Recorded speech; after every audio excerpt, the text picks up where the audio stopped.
Hello student, welcome to our YouTube channel commerce proficiency. आज की class में हम कवर करेंगे aspect of return to scale या फिर type of return to scale. इसे लास्ट क्लास में हमने कवर किया था कि रिटर्न टू स्केल का मीनिंग क्या होता है। आज इसके टाइप कवर करेंगे। अगर अभी तक आपने लास्ट वीडियोस अटेंड नहीं की, कीजिए ताकि आपकी स्टडी में कंसिस्टेंसी बनी रहे।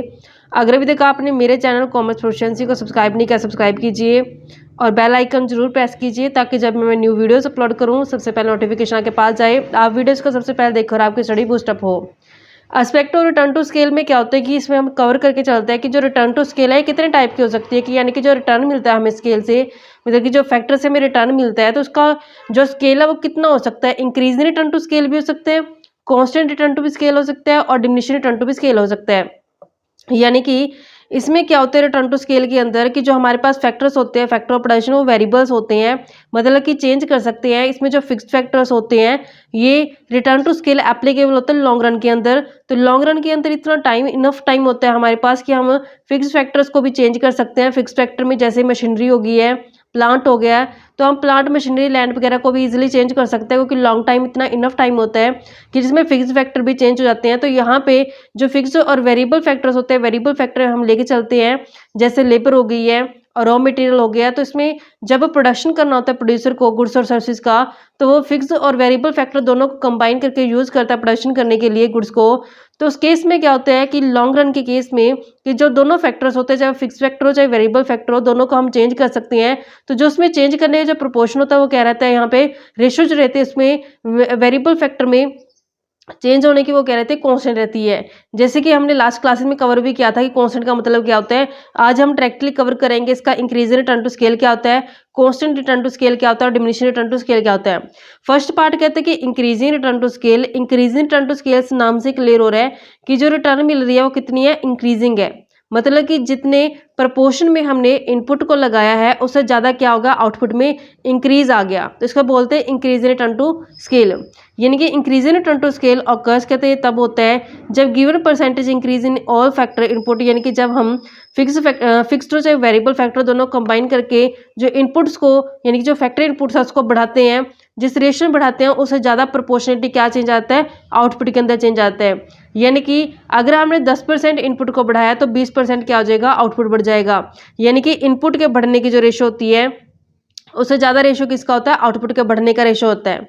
जैसे यहाँ पे इसको एग्जांपल की हेल्प से हम कवर करते हैं। वेरिएबल फैक्टर लेते हैं हम एक साइड पे, वेरिएबल फैक्टर यानी कि जो इनपुट्स हम लगाते हैं फैक्टर इनपुट, और नेक्स्ट लेते हैं आउटपुट की। जब हमने फैक्टर इनपुट का यूज़ किया तो आउटपुट कितना है जो मिला है। अगर मान लो कि हमने इनपुट है जो 10% से बढ़ाया और जो आउटपुट है वो कितना बढ़ गया, 20% से बढ़ गया। ऐसे अगर इनपुट में 20% को बढ़ाया हमने तो 40% से क्या हो गया, आउटपुट बढ़ गया।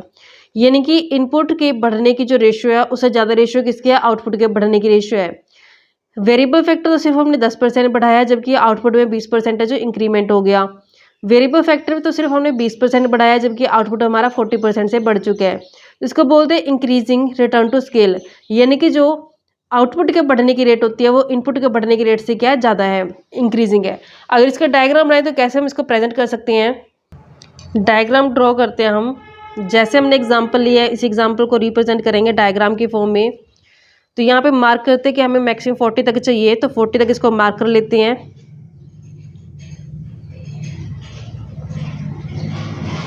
तो यहाँ पे इस तरीके से हमारे यहाँ तक इनफ रहेगा इसका जो टाइप मतलब लाइन है। तो यहाँ पे ऐसे हमने एक्स एक्सिस को बना लेना है। एक्स एक्सिस पे भी हम ड्रॉ करते हैं, एक्स एक्सिस पे भी सेम हमने गैप लेके चलना है।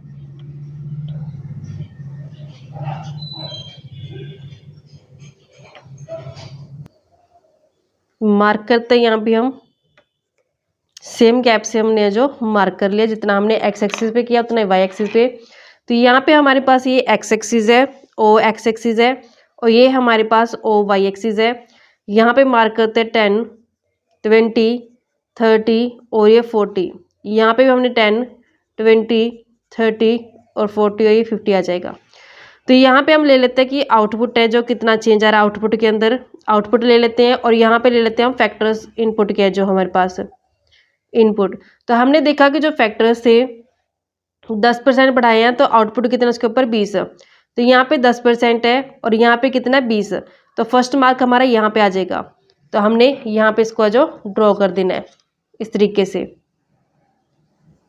10% पे और आउटपुट बढ़ गया 20% पे।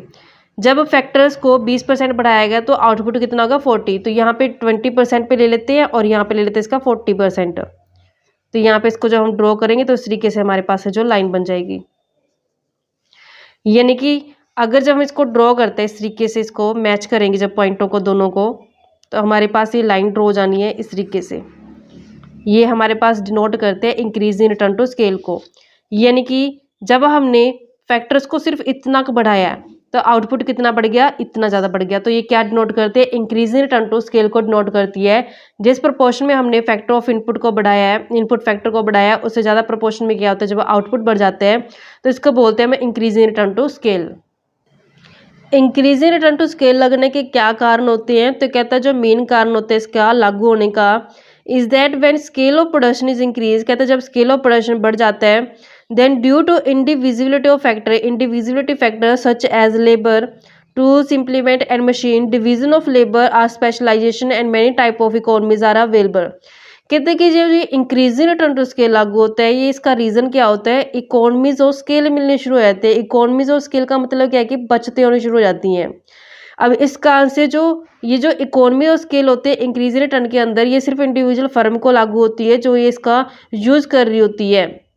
तो यहाँ पे जब एक फर्म को जो स्पेशलाइजेशन, लेबर स्पेशलाइजेशन का बेनिफिट मिलना शुरू होता है, यानी कि डिवीजन ऑफ लेबर के कारण क्या होता है कि स्पेशलाइजेशन हो जाती है लेबर। जैसे एग्जांपल कार का लेते हैं, कार का जो स्ट्रक्चर होता है वो अलग डिपार्टमेंट द्वारा बनाया जाता है, इंजन अलग डिपार्टमेंट द्वारा, पेंट अलग डिपार्टमेंट द्वारा किया जाता है।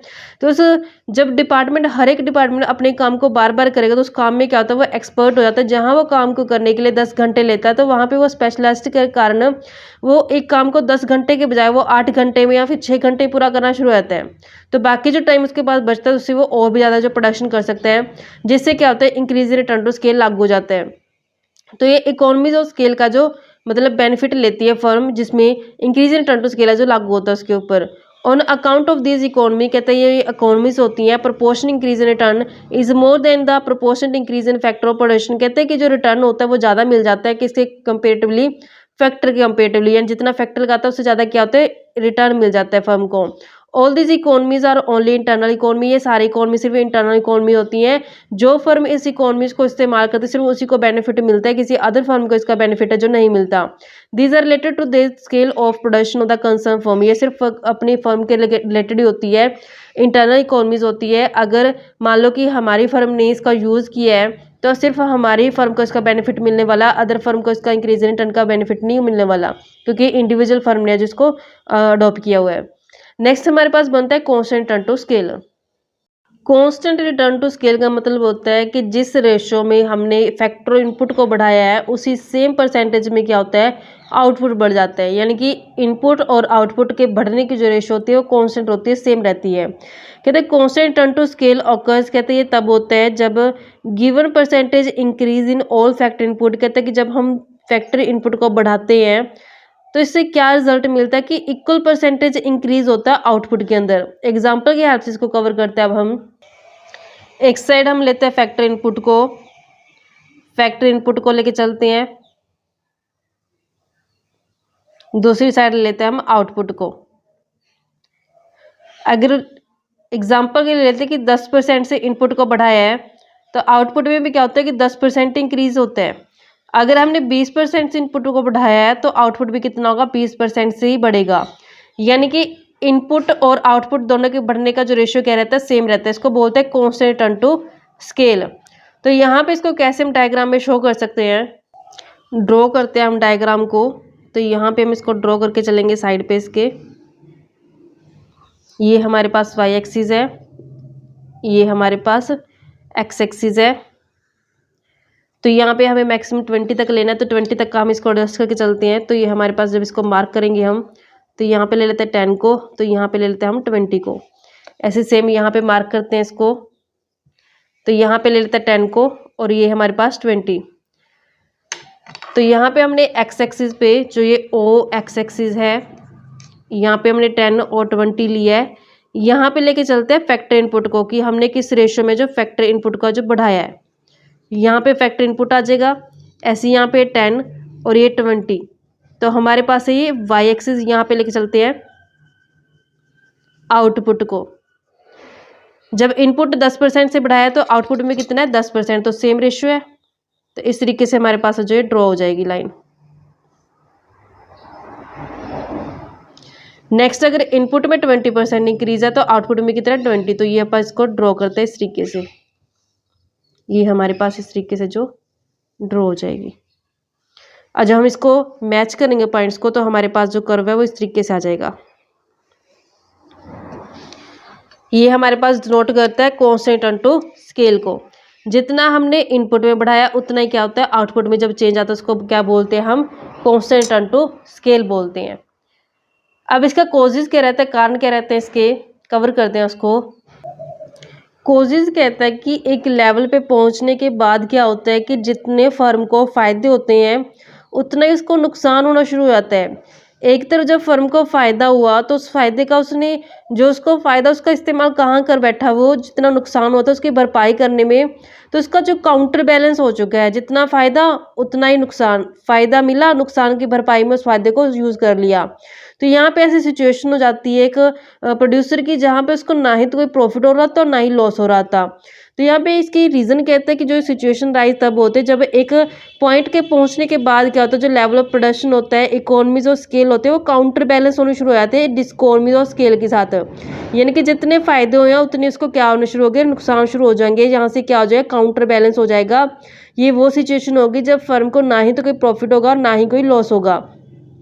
इन मैथमेटिकल टर्मोलॉजी अगर बात की जाए, that production function which reflect constant into scale is called linear and homogeneous production function. तो अगर मैथमेटिकल की टर्म में बात की जाए तो इसको क्या बोला जाता है, इस फंक्शन को बोलते हैं हम कांस्टेंट इनटू स्केल को बोलते हैं लीनियर, और होमोजीनियस प्रोडक्शन फंक्शन बोलते हैं homogeneous function of first degree बोलते हैं। And is important elucidating Euler theorem. इसको क्या नाम दिया गया, यूलर थ्योरम इन डिस्ट्रीब्यूशन का नाम भी दिया गया है। This function state that if labour and capital R increase in equal proportion. कहता है कि अगर लेबर जो वेरिएबल प्रोपोर्शन है, कैपिटल जो फिक्स को डिनोट करते हैं, लेकिन इसको हम क्या करते हैं लॉन्ग पीरियड के अंदर चेंज कर लेते हैं। जब लेबर और कैपिटल को हम इंक्रीज करते हैं इक्वल प्रोपोर्शन में, तो जो आउटपुट के बढ़ने का जो प्रोपोर्शन होता है वो क्या रहता है, सेम ही रहता है। जो यहाँ पे कोब एंड डॉगलस ने इस प्रोडक्शन फंक्शन को है जो बताया कि जो क्यू होती है यानी कि जो आउटपुट होता है के, यानी कि जो हमारे पास डिनोट करता है के, कहते हैं कि पॉजिटिव कांस्टेंट है ये हमारे लिए। एल यानी कि जो लेबर है, सी मतलब कि जो हमारे पास कैपिटल है। तो ये कोब ने जो अपनी स्टेटमेंट इस्तेमाल किया अपनी थ्योरी के अंदर, कहते हैं यहाँ पे ए है जो लेस देन 1 है, यानी कि जो ये ए है ये क्या लेस देन 1 है। तो ये फंक्शन शो करता है कि जो एल है और जो सी है यानी कि जो लेबर है और जो कैपिटल है ये इंक्रीज किया जाता है अगर इक्वल प्रोपोर्शन में, तो जो आउटपुट इंक्रीज होता है वो भी सेम प्रोपोर्शन में इंक्रीज होगा। तो यहाँ पे इसको क्या बोलते हैं, कांस्टेंट इनटू स्केल बोला जाता है। जो हमारे पास लास्ट स्केल आता है वो बनता है डिमिनिशिंग इनटू स्केल। डिमिनिशिंग नाम से ही क्लियर होता है कि जिस रेशो में हमने फैक्टर इनपुट को बढ़ाया है उससे कम रेशो में क्या आता है आउटपुट बढ़ता है, उसको बोलते हैं डिमिनिशिंग रिटर्न टू स्केल। कहते हैं diminishing return to scale occurs, कहता है ये तब ऑकर होता है, तब होता है ये when A given percentage increase in all factor input. कहता है कि जब हम गिवन परसेंटेज इंक्रीज करते हैं सभी फैक्टर इनपुट के बीच में, तो उसका रिजल्ट क्या निकलता है कि आउटपुट में जो इंक्रीज होता है वो कम होता है इनपुट में इंक्रीज की बजाय। एग्जाम्पल में कवर करते हैं इसको, हम इसका एग्जांपल लेते हैं, एक साइड लेते हैं फैक्टर इनपुट को और दूसरी तरफ लेते हैं कि आउटपुट में जो कितना चेंज आया है। यहाँ पे ले लेते हैं कि हमने फैक्टर इनपुट को बढ़ाया 10% से और जो आउटपुट में बढ़ने की रेशो वो कितने, सिर्फ 5% से। ऐसे ही अगर मान लो फैक्टर इनपुट को बढ़ाया सिर्फ 20% से बढ़ा है और ये 10% से है आउटपुट बढ़ा, यानी कि इनपुट के जो बढ़ने का परसेंटेज है उससे कम परसेंटेज किसका, आउटपुट का। अगर इनपुट में 10% बढ़ाया गया है, आउटपुट सिर्फ 5% बढ़ा है। अगर इनपुट 20% बढ़ा है तो सिर्फ आउटपुट में 10% इंक्रीज हुआ है। तो यहाँ पे इसको डिनोट करते हैं डिमिनिशिंग रिटर्न टू स्केल से। अगर इसका डायग्राम बनाए तो हम कैसे इसको दिखा सकते हैं, डायग्राम में हम इसकी वाई एक्सिस पहले ड्रॉ करते हैं। यहाँ पे हमारे पास वाई एक्सिस है जहाँ पे हमने 5 से लेकर के 20 तक दिखाना है मैक्सिमम, 5, 10, 15, 20 तक यहाँ पे आ जाएगा ये हमारे पास। तो यहाँ तक इनफ है ये हमारे लिए। तो अभी हम इसको ऐसे एक्स एक्सिस को ड्रॉ करते हैं। तो एक्स एक्सिस को ड्रॉ करेंगे, सेम गैप लेंगे 5, 10, 15 और 20 के बीच में। तो यहाँ पे हमने ओ एक्स एक्सिस लेनी है, ये हमारे पास ओ एक्स एक्सिस है और ये ओ वाई एक्सिस है। यहाँ पे हम दिखाते हैं ओ वाई एक्सिस के ऊपर जो हमारे पास आउटपुट है, तो आउटपुट को लेके चलेंगे। ऐसे ही हमने ओ एक्स एक्सिस पे लेके चलना है फैक्टर इनपुट को, तो यहाँ पे लेके चलेंगे फैक्टर इनपुट है जो फैक्टर इनपुट जो यूज़ की गई हैं 5, 10, 15 और 20। 5, 10, 15 और 20। हमने देखा कि जो फैक्टर इनपुट है वो 10% है, आउटपुट 5%। तो ये 10% है और आउटपुट सिर्फ 5%, तो यहाँ पे हमारी जो लाइन ड्रॉ हो जाएगी। इस तरीके से हम इसको ड्रॉ कर सकते हैं। तो यहाँ पे इस तरीके से जो ड्रॉ हो जाएगी लाइन हमारी फर्स्ट। नेक्स्ट हमारे पास जो इनपुट है वो 20% से है, यानी कि इनपुट है जो 20% से बढ़ाए हैं यहाँ पे, और जो आउटपुट है सिर्फ 10% से। तो यहाँ पे इसको इस तरीके से करते हैं जब ड्रॉ, तो हमारे पास ये लाइन इस तरीके से बन जाएगी बच्चों। तो जब हम इसको मैच करते हैं इन पॉइंट्स को, तो हमारे पास ये इस तरीके से बन जाते हैं। तो जहाँ इन पॉइंट्स को मैच करेंगे तो हमारे पास ये लाइन बनेगी इस तरीके से, जो है हमारे पास है जो लाइन बन जाएगी इन पॉइंट्स को मैच करके। इस तरीके से जो है हमारे पास लाइन बन गई है डिमिनिशिंग रिटर्न टू स्केल की। तो यहाँ पे हमने देखा कि इनपुट को बढ़ने का जो रेशियो है वो ज़्यादा है, जबकि आउटपुट के बढ़ने का रेशियो क्या है, कम है। जो ये डिमिनिशिंग रिटर्न टू स्केल लागू होता है तो इसका कुछ ना कुछ कारण जरूर रहता है, तभी तो हमें डिमिनिशिंग रिटर्न टू स्केल है जो देखना पड़ता है फर्म के अंदर।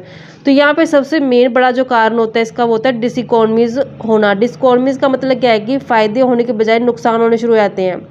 जैसे इसमें डिसइकोनॉमी कैसे हो सकती है, मान लो कि बिजनेस को बढ़ाया है, तो जब बढ़ाया पहले तो इंक्रीज इन रिटर्न लगा, फिर कॉन्स्टेंट लगा, फिर अब डिमिनिशिंग क्यों लगा कि जब हद से ज़्यादा बड़ा कर लेते हैं बिजनेस तो वो हमारे कंट्रोल से बाहर होना शुरू हो जाता है। तो जो चीज़ हमारे कंट्रोल से बाहर होना शुरू हो जाती है तो वो हमें फ़ायदे देने के बजाय क्या करते हैं, नुकसान देना शुरू कर देते हैं, जिससे क्या होता है प्रॉफिट के बजाय नुकसान होने शुरू हो जाते हैं। तो जब बिजनेस को हद से ज़्यादा बढ़ा लिया जाते हैं तो डिसइकोनॉमीज होते हैं, जिसका कारण से डिमिनिशिंग रिटर्न टू स्केल लागू हो जाता है। Indivisible factors becoming inefficient and less productive, जिन फैक्टर को हम डिवाइड नहीं कर सकते हैं वो इनएफिशिएंट हो जाते हैं, या फिर उनका जो प्रोडक्टिविटी जो होती है उतनी नहीं ले पाते हम। Difficulty of control and rigidities due to large management, control करना मुश्किल हो जाता है और मैनेजमेंट है जो ज़्यादा होने के कारण उसमें रिजिडिटी आ जाती है, कॉम्प्लेक्स हो जाता है system. Higher cost of skill labour, जो स्किल लेबर चाहिए होती है वो महंगी मिलती है, जिस कारण से हमें कॉस्ट ज़्यादा पड़ जाती है प्रोडक्शन की और हमें प्रॉफिट कम होने शुरू हो जाते हैं। प्राइस और रॉ मटेरियल गोइंग अप, जो कच्चा माल हम इस्तेमाल करके गुड्स और सर्विस को प्रोड्यूस कर रहे हैं, तो कच्चे माल की अगर कीमत है वो ज़्यादा हो जाती है तो भी हमारी कॉस्ट है जो प्रोडक्शन की बढ़ जानी है। हाई ट्रांसपोर्ट चार्जेज, जो ट्रांसपोर्ट चार्जेज है वो हाई हो गया तब भी कॉस्ट है जो प्रोडक्शन की बढ़ जाएगी, जिससे क्या होगा, कॉस्ट प्रोडक्शन की बढ़ने से प्रॉफिट कम हो जाएंगे, जिससे डिमिनिशिंग रिटर्न टू स्केल है जो लागू हो जाएगा। तो इस तरीके से बच्चों हमारे पास एक कंसेप्ट बनता था types of return to scale या फिर aspect of return to scale. इसी के साथ जो हमारा टॉपिक कवर होता है। नेक्स्ट क्लास में हम एक नया टॉपिक लेके आएंगे। ऐसी रेगुलर वीडियो देखने के लिए आप मेरे चैनल कॉमर्स प्रोफिशिएंसी को सब्सक्राइब, लाइक एंड शेयर करें और बेल आइकन जरूर प्रेस करें, ताकि जब भी मैं न्यू वीडियोस अपलोड करूं सबसे पहले नोटिफिकेशन आपके पास जाए, आप वीडियोस को सबसे पहले देखो और आपकी स्टडी बूस्टअप हो।